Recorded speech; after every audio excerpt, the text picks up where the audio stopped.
Hey, welcome to the expressions portion of the After Effects basic training series. What we're going to be covering in this tutorial is molecular dynamics, thermal energy mechanisms, and possibly some photon scattering quadratic paranormal anomalies. Okay, that didn't really make any sense. I apologize. What we're really going to be doing is taking a look at expressions, which is the scripting language in After Effects. Now, I'm going to try to show you some practical examples, but expressions can be endless. There's so many different variables involved in expressions that I just want to kind of touch on it and kind of show you what it's all about. Okay, let's go ahead and get started. I'm going to take this footage of Tino, drag it out to the composition area, create a new composition. Now, I'm going to add one of my favorite expressions to this clip. And to do that, we're going to toggle down to the transform property of the position. Now, to add an expression to a value, what you're going to do is Alt-click onto the stopwatch for most any parameter. This brings up this little input box where you can type a message. It also has a default value in most cases, and there's also some other buttons here that we'll get into in a bit. Now, transform.position, that basically is referring to itself. It's saying use the value of itself.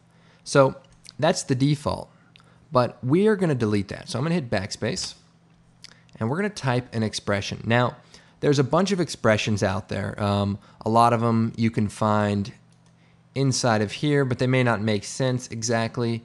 But the truth is, you may not understand exactly what they're referring to. You want to research that once you get into it a little bit more. Now, I happen to know an expression by heart, which I think you should probably memorize also. And here it is.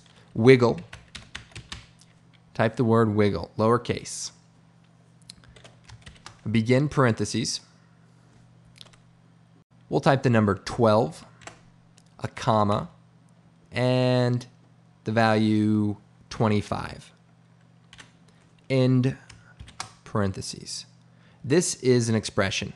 What this is saying is, instead of using this exact value for the position, I want you to wiggle the position or shake the position 12 times a second for a value of 25 units, so 25 pixels in this case. Now, you don't have to really worry about how this is all set up. Just if you type it exactly this way, all you have to know is that the first number is how many times per second, and the second number is how much. So we can change this to 1, so it'll move 1 time a second, 25 pixels, or we can change this to 10, so it'll move 10 times a second, and that's a lot of shaking for 25 pixels. Now, to execute this or close the expression, just click outside the box, and now that expression is working, and the red numbers mean there's an expression applied to this parameter. Now, let's go ahead and preview this. So I'm going to hit the preview button here. So, as you can see, the footage is kind of shaking, okay? Looks pretty good. I can now change this just by clicking inside of the box, and I can type something else, say 25 and 50. Now this is going to be crazy. I'm going to hit play again. A lot of shaking there. Now we can also do something like this. 0.25 and the number 250. Play that back. And so now we have more of a smooth motion. And the wiggle parameter is kind of just a random generator. So this is one of my favorite expressions, and you can see there are a lot of uses for it. Here is the problem. When I set this, that's it. I set it to 5 and 25, and my clip is going to shake the entire time. But what if I don't want that to happen? What if I want it to be static, and then when he falls on the ground, then have it shake? Well, to do that is going to require a little bit more work, but it's pretty easy. With the layer selected, I'm going to choose Effect, Expression Controls, Slider Control. Now, the slider control is just a controller. It doesn't actually affect anything in your footage, but it does have a slider control that allows you to change the value. So what we're going to do is try to integrate the slider control with our expression. So right now the expression says 5 times a second, wiggle 25 pixels. Now what we're going to do is delete the 25 and set our cursor right after the comma. Now what we can do is click and drag the pick whip to a parameter. For example, if we link this to the slider control, it types in some code automatically. Now we can type it in ourselves, effect, slider control, but it gets a little tricky and you may not put all the commas in the right place. So if you use the pick whip, the expression automatically writes itself for the value you're linking. So in this case, the slider value. So now instead of the value 25, what we have now is a reference to the effect, slider control, slider value. In other words, this value is now being in place of the 25. Now, right now the value is set to 0, so if I click outside, nothing is going to happen to our footage because 5 times a second, it's going to wiggle 0. So what we want to do is change this value to 25. And now 5 times a second, it's going to wiggle 25 times. So now if we look at the footage, we're back to where we started from. The only difference is we have a slider control that we can now keyframe and animate. So I'll set the value to 0. And then I'll click on the stopwatch. That sets a keyframe at 0. Then if I select the layer, hold down Shift and the letter U, I'll bring that slider control keyframe up. And then I can line this up with his fall. Move that first keyframe right there. Go a couple of frames after that and turn the slider control up to, 100 or so, 75. So now the footage is still, when he falls down, it starts shaking. We can then turn it down to 0 so that it starts shaking and then it slowly stops. Now let's go ahead and preview this. So we'll hit the play forward. So we've created a nice camera shake effect using our great little expression. Now we do get a little bit of black around the edges, so what we can do is scale up the layer a little bit, and that way we don't see that. Also, for some more advanced tips on this effect, check out videocopilot.net. There's a good tutorial on creating an earthquake effect. So here is an expression that we've hooked up to a slider control. Now, some other ways to use expressions include alt-clicking on other parameters. So I'm going to alt-click on our opacity. And instead of typing anything, I'm going to take the pick whip and I'm going to link it to the slider control. So it types in the necessary script, I click away, and what this is doing is directly linking the opacity with the slider control. So all that means is whatever the slider is, whatever we keyframe this value to be, the opacity is going to do exactly the same thing. Now what's great about that is we can animate one parameter and link other parameters to that one parameter, and so if we want to make a change, we can change the one parameter and it updates for all of the other parameters.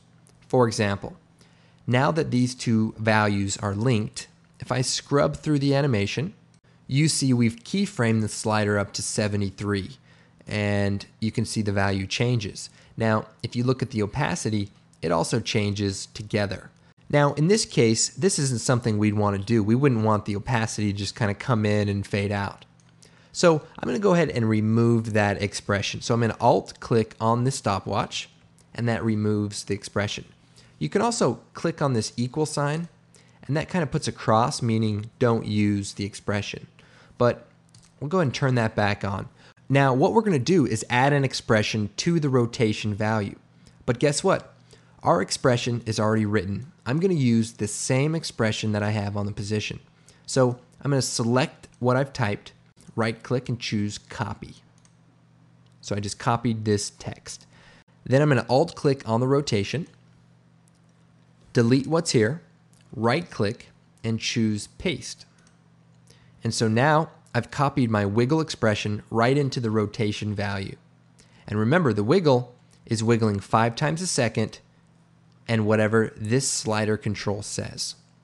So watch what happens. It goes along, the camera starts to shake, and it also starts to rotate. But that's a lot of rotation. That cameraman is getting hurt. So we want to decrease that amount.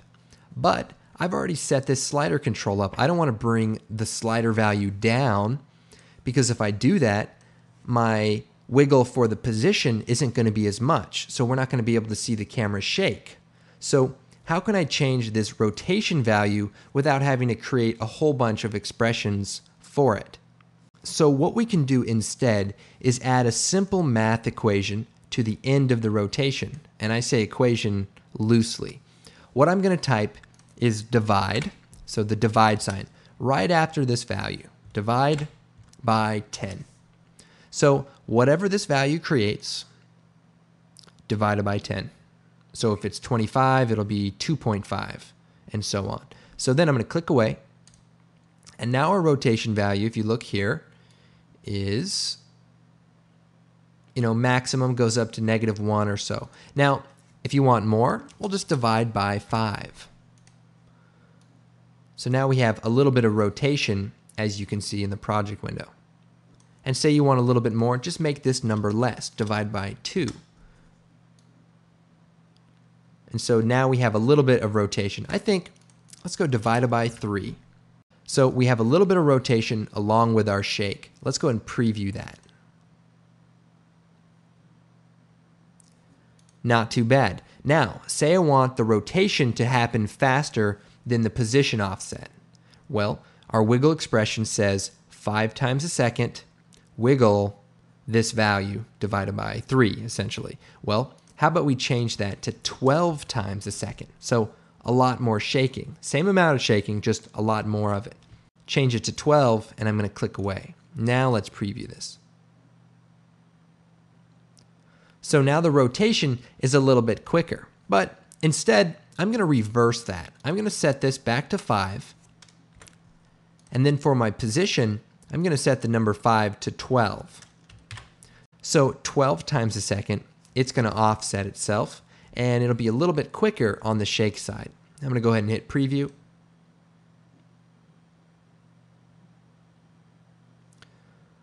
Okay, so now we've created some cool shake, and we have it keyframed, and if I want to change this value, say I want to increase it, it's 25 right now at the high point.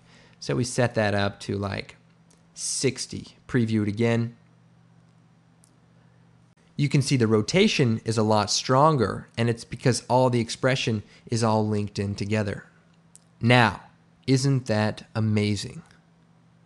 Okay, well, you can't impress everybody. Now, like I said, there's a lot of expressions out there that you should go investigate and do some research on. But the bottom line is when you hear expressions or scripting in After Effects, I don't want you to worry and I don't want you to get scared, because you can handle it.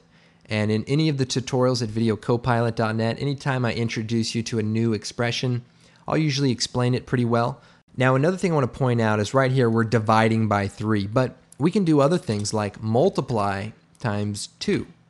So if you'd rather multiply, you can do that as well. Now, multiplying that rotation is going to be pretty drastic, but the bottom line is you can add simple little math equations and drive powerful effects.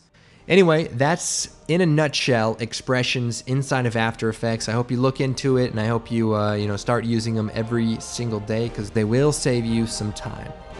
All right, my name is Andrew Kramer, and thanks for watching.